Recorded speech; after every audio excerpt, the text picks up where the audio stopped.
வணக்கம். நம்ம டெய்லியும் banking and SSC point of வியூல 5 கொஸ்டின்ஸ் கரண்ட் அஃபேர்ஸ்லேருந்து பார்க்குறோம். இன்னைக்கு என்ன கொஸ்டின்ஸ் இருக்கு அப்படிங்கிறத பார்ப்போம். First question, BIMSTEC was set up in 1997 through which of the following declaration அப்படின்னு சொல்லி கேட்டிருக்காங்க. ஸோ பிம்ஸ்டெக் 1997ல எந்த டிக்ளரேஷன் மூலியமா செட்டப் பண்ணியிருப்பாங்கன்னா, பேங்காக் டிக்ளரேஷன் மூலியமா செட்டப் பண்ணியிருப்பாங்க. பிம்ஸ்டெக் அப்படிங்கிறது இதோட ஹெட் குவார்ட்டர்ஸ் வந்து எங்க இருக்கு அப்படின்னா, நமக்கு பங்களாதேஷோட கேபிட்டல் டாக்கால தான் பிம்ஸ்டெக்கோட ஹெட் குவார்ட்டர்ஸ் வந்து இருக்கு. சரியா? ஸோ பிம்ஸ்டெக் சம்மிட் 2025ல எங்க நடந்துச்சு அப்படின்னா, நமக்கு பேங்காக்ல தான் 2025 சம்மிட் அப்படிங்கிறது நடந்திருக்கும். பிம்ஸ்டெக்கோட மெம்பர் கண்ட்ரீஸ் அப்படின்னு பார்த்தோம்னா, இந்தியாவை சுத்தி இருக்கக்கூடிய கண்ட்ரீஸ். இந்தியா, மேல நேபாள், இங்க பூட்டான், பங்களாதேஷ், பங்களாதேஷோட ரைட் ஹேண்ட் சைடுல மியான்மர், மியான்மரோட ரைட் ஹேண்ட் சைடுல தாய்லாந்து, அடுத்தது இந்தியாவுக்கு கீழ ஸ்ரீலங்கா. இவங்க தான் மெம்பர் கண்ட்ரீஸ். மொத்தம் 7 மெம்பர் கண்ட்ரீஸ் வந்து இருப்பாங்க. சரியா?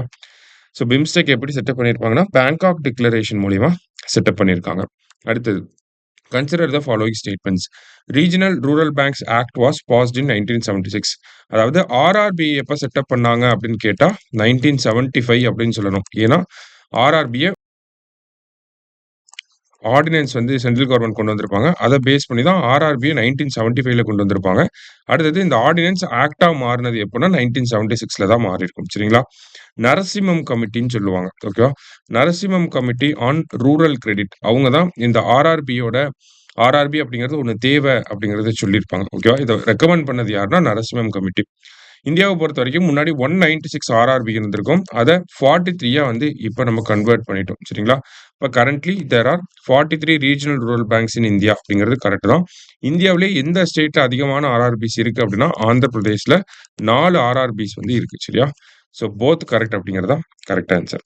Next, the time taken for vertical lift of the new Pamban bridge அப்படின்னு சொல்லி கேட்டிருக்காங்க. ஸோ நியூ பாமன் பிரிட்ஜ் நம்ம பார்த்தோம், நேத்து தான் நம்ம பிரைம் மினிஸ்டர் இனாகிரேட் பண்ணியிருப்பார். ஸோ இந்தியாவிலேயே வெர்டிக்கலி லிஃப்ட் ஆகக்கூடிய பிரிட்ஜ் எது அப்படின்னு பார்த்தோம்னா, இந்த பாமன் பிரிட்ஜ் தான். இப்படி வெர்டிக்கலா லிஃப்ட் ஆகும். சரிங்களா? ஸோ இதோட மெஷர்மெண்ட்ஸ் அப்படின்னு பார்க்குறப்ப நமக்கு இந்த ஹைட் வந்து பார்த்தீங்கன்னா 17 மீட்டர்ஸ்ல இருக்கு. இதோட வித் அப்படிங்கிறது பார்த்தீங்கன்னா 72.5 மீட்டர்ஸ்ல இருக்கு. சரியா?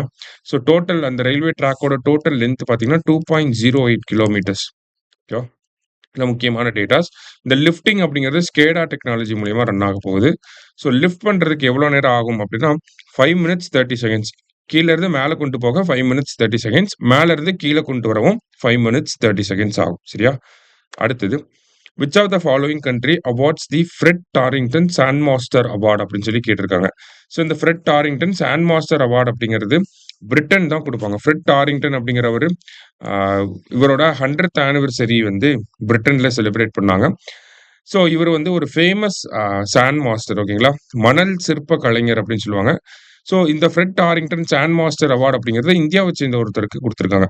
சுதர்ஷன் பட்நாயக் அப்படின்னு சொல்லக்கூடிய இவருக்கு பிரிட்டனோட சாண்ட் மாஸ்டர் விருது அப்படிங்கிறது வழங்கப்பட்டிருக்கு. ஓகேவா? சுதர்ஷன் பட்நாயக் அவருக்கு கொடுத்துருக்காங்க. லாஸ்டா, world health day is observed on அப்படின்னு சொல்லி கேட்டிருக்காங்க. ஸோ வேர்ல்டு ஹெல்த் டே எப்போ அப்படின்னு பார்த்தோம்னா, நமக்கு April 7th தான் வேர்ல்டு ஹெல்த் டே. ஸோ இந்த வருஷத்துக்கான தீம் என்ன அப்படின்னு பார்த்தீங்கன்னா, ஹெல்த்தி பிகினிங்ஸ் ஹோப்ஃபுல் ஃபியூச்சர்ஸ் அப்படிங்கிறது தான் இந்த வருஷத்துக்கான தீம். இன்னைக்கு 5 கொஸ்டின்ஸ் பார்த்துருக்கோம். தேங்க்யூ.